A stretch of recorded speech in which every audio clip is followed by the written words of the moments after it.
Hello everyone. आज हम JEE mains 2023 में क्वाड्रेटिक इक्वेशन में पूछे गए एक शानदार क्वेश्चन को डिस्कस करने वाले हैं, जिसमें हमें एक क्वाड्रेटिक इक्वेशन दिया गया था x square minus 7x minus 1 equal to 0। अगर ए और बी इसके रूट हैं, इसके दो रूट हैं ए और बी, तो मुझे वैल्यू बताना था ए की पावर 21 प्लस बी की पावर 21 प्लस ए की पावर 17 प्लस बी की पावर 17 डिवाइडेड बाई ए की पावर 19 प्लस बी की पावर 19। तो देखिए, इस क्वेश्चन को जब हम करने बैठेंगे तो यहाँ से ए और बी की वैल्यू हम आसानी से निकाल सकते हैं। राइट, लेट से ए की वैल्यू आ गई 5 + √2 और बी की वैल्यू आ गई 5 - √2। लेट से फॉर एग्जाम्पल, मतलब ये वैल्यू नहीं आएगी, but just for example we got this answer. आप निकाल भी सकते हैं, जैसे आप एक्स की वैल्यू निकालेंगे तो आएगा 7 ± √53/2। राइट, तो एक्स की एक वैल्यू 7 + √53/2 है और एक 7 - √53/2 है। अगर आप इन वैल्यूज को यहाँ पर पुट करेंगे तो आपको आंसर आप निकाल ही नहीं सकते।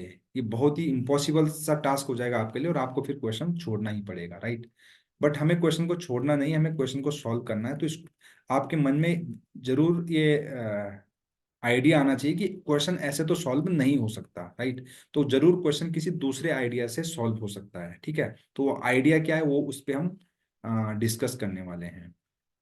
तो देखिए, आइडिया ये है यहाँ पर कि आप क्या कर लीजिए, सिंपली ए की पावर 21 है, एक की पावर 17, बी की पावर 21 और बी की पावर 17, इसमें से हम क्या कर लेंगे, कॉमन ले लेंगे।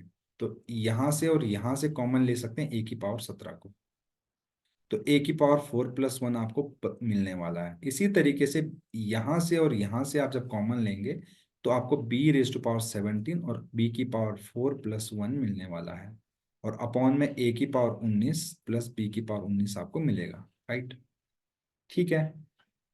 अब क्वेश्चन ये आता है कि यार ऐसा तो हो गया, अब ये वैल्यू मेरे पास कहाँ से आएगा। उसके लिए हम थोड़ा दिमाग लगाएंगे। दिमाग ये लगाएंगे कि जो ये इक्वेशन लिखा गया है, ये इक्वेशन के दो रूट हैं ए और बी।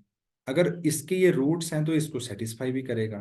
तो यहां से मुझे ए स्क्वायर का वैल्यू मिलेगा 7a + 1।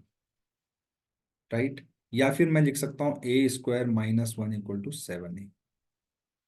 इसी तरीके से मुझे b² - 1 इक्वल टू 7b मिल जाएगा, क्योंकि b जब a सेटिस्फाई कर रहा है तो b भी सेटिस्फाई करेगा, because both are the roots of this equation. अब एक काम करो, इसका स्क्वायर करो, इसका स्क्वायर करोगे उसी तरीके से इसका स्क्वायर भी हो जाएगा। तो इसका होल स्क्वायर करते हैं, तो इसका होल स्क्वायर करो जी।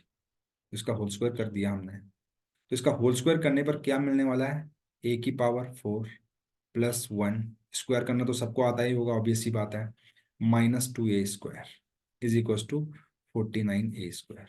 अब ये -2 दूसरी साइड लेके चले जाइए, तो ए की पावर 4 + 1 इज इक्वल टू आएगा 51a²। अब यहाँ पर ए की जगह अगर मैं बी रख दूंगा तो इसका आंसर मुझे मिल जाएगा कि बी की पावर 4 + 1 का वैल्यू भी 51b² आने वाला है। राइट, तो क्योंकि मेरे पास यहाँ पर a² + 4 है, यहाँ पर बी की पावर सॉरी ए की पावर 4 + 1 और यहाँ पे बी की पावर 4 + 1 है, तो मैं सिंपली इन वैल्यूज को सब्स्टिट्यूट कर दूंगा इधर। राइट, तो अगर इनको मैं सब्स्टिट्यूट कर दूं तो मुझे कुछ इस तरीके से मिलेगा, a⁻17 into 51a² plus b की power 17 into 51b² divided by a की पावर 19 प्लस बी की पावर 19। राइट, बस सिंपली एक काम कीजिए, यहाँ से मुझे मिलेगा ए की पावर 21, और ये देखिए 51 को आप कॉमन ले लीजिए, सॉरी 17 × 2 = 19 होता है, नहीं 19 प्लस बी की पावर 19, बी की पावर 19। राइट, और आप अगर देखेंगे दोनों में 51 है, तो 51 को आपने दे दिया कॉमन, अपॉन में है ए की पावर 19 प्लस बी की पावर 19। इससे ये एक्सप्रेशन कैंसिल हो जाएगा और हमारे पास जो आंसर आने वाला दैट इज 51। तो यही इस क्वेश्चन का आंसर है। अगर आपको इसी टाइप का कोई भी क्वेश्चन दिखाई दे तो आप इसी अप्रोच के साथ प्रोसीड करेंगे तो आपको हमेशा आंसर मिलने वाला है। ठीक है, तो यही इसका आंसर है। अगर आपको आंसर अच्छा लगे तो प्लीज चैनल को लाइक शेयर और सब्सक्राइब करना बिल्कुल ना भूलें। Thank you very much.